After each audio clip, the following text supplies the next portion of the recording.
السلام عليكم. يو معكم أيوب فلوق 11.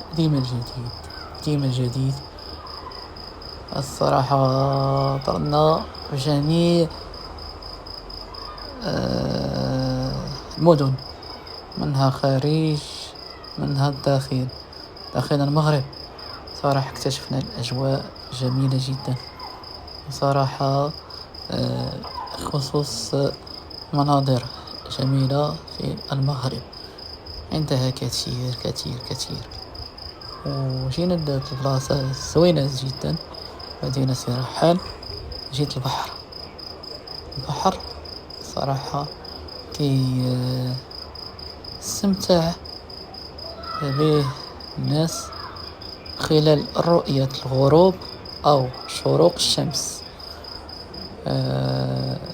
كيخلي إنسان يكتشف البحر خلال أصوات والأمواج في البحر. صراحة الأمواج كيخليك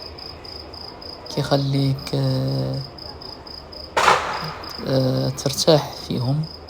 اللي كتسمع دوك الموجة بحال كتسمع شي حاجة زوينة بزاف.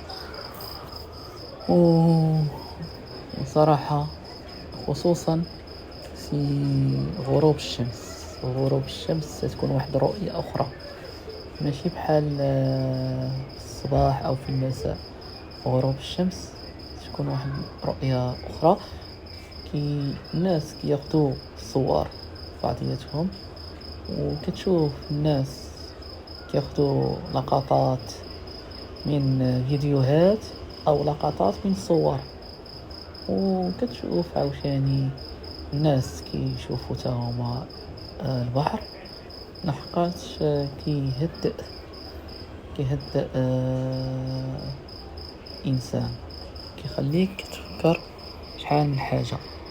وصراحة البحر كيريح إنسان، وصراحة زوين. وإن شاء الله غادي نديركم فيديو الجاي، وخليكم ما تنساوش ديروا زي لايك وابوني. وشكرا جزيلا لكم. ان شاء الله غادي نهضروا على تبوريضة في مدينة سطات، ونخليكم ان شاء الله. وشكرا جزيلا.